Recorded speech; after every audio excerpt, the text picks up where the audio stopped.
So the blue fairy shows up, so that's nature. So what I'm saying is that nature will cut kids a break. If you think of nature in the guise of, well, their mother, for example, but even the biology of other people. Because we're wired to accept behavior from children that we wouldn't accept from other people. So nature will forgive. So she shows up in her heavenly guise and says, what's going on? And Pinocchio, again because he's naive, but also because he's not good. He's not evil either. He's neither, or both. It depends on how you look at it. And he also has no idea how smart he is and how smart he isn't, or how smart the person he's talking to is. And instead of admitting what he's done, he lies about it. And that's interesting because it does suggest that he understands at some level that he set himself up for this. Because, you know, he could have just told the truth. This horrible fox kidnapped me and sold me to this slaveholder, which is true. It's a lot more true than the story he tells. He tells a story about some monster, you know, a fictional monster. He could have told even 3/4 of the truth and had it work, but he doesn't. He just obscures the story entirely. And this is the part of the movie that people remember. And I'd edited this out for years when I was talking about this movie. I forgot why it was so significant. His nose grows, right? And it grows to ridiculous length. And why is that?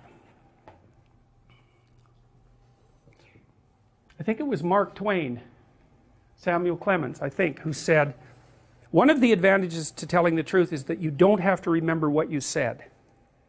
And that, God, that's worth listening to, because so there's a bunch of things I've learned as a clinician. And one of them is, because you're often in really weird situations with people if you're a clinician, because things happen that don't happen normally, and you don't know what to do.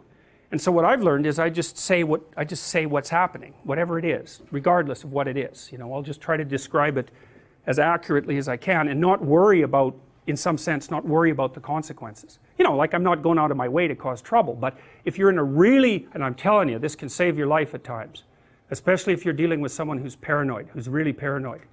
You do not lie to someone who's paranoid and violent, because as soon as you lie, you're aligned with the forces that are persecuting them.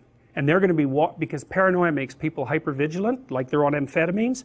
In fact, you can make people paranoid by giving them enough amphetamines.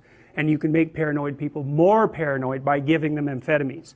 So they're hypervigilant because they feel that everything is predatory and against them.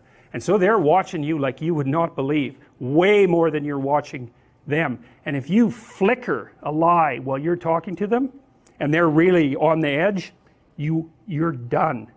So it's one thing to really know. If you're ever in a really bad situation and you don't know what to do, you tell the truth minimally.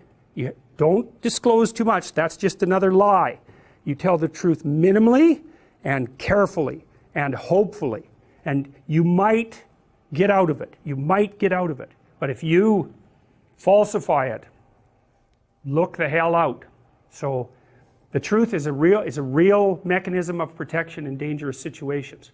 You know, so if someone's trying to intimidate you and you think they might get violent and they ask you if you're afraid, then you tell them that you're terrified and that you hope that things will go okay. Or you say, I'll give you an example. One time I was in an airport and we were in this lineup to fly back to Canada that said international flights, and so it was a long lineup, like 50 people, and I got about 3 from the front. There were still like 40 people behind me, and the guy behind the counter decided that he was just going to shut down the line and that we could all go to this other line, which was like 300 people long.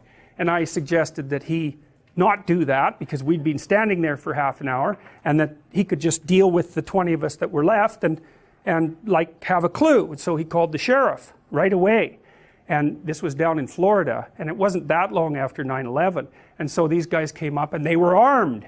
And they came and said, looked at me, because of course he'd told them that I was causing trouble, which I wasn't. I was just trying to not let, what would you say, an arrogant, bureaucratic scumrat take advantage of me. So, which is not the same as causing trouble. So anyways, as soon as the cops came up, I said, look, I'm going to do exactly what you tell me to do right now, and I'm not going to cause any trouble, but I would like you to hear what actually happened. And so that's a good example of a situation like that. It's like, if someone's got you, no bravado. It's a very bad idea. And I was going to do exactly what they told me, because, you know, they didn't know who I was, and I didn't know what they had been told. So anyhow, the problem with lying is that it's a hydra. And kids find this out very early, because you tell one lie, and what happens is it has one of the consequences that you expect. Maybe you get away with it, but it has 3 or 4 others that you don't expect. And so it's like it grows some complexity.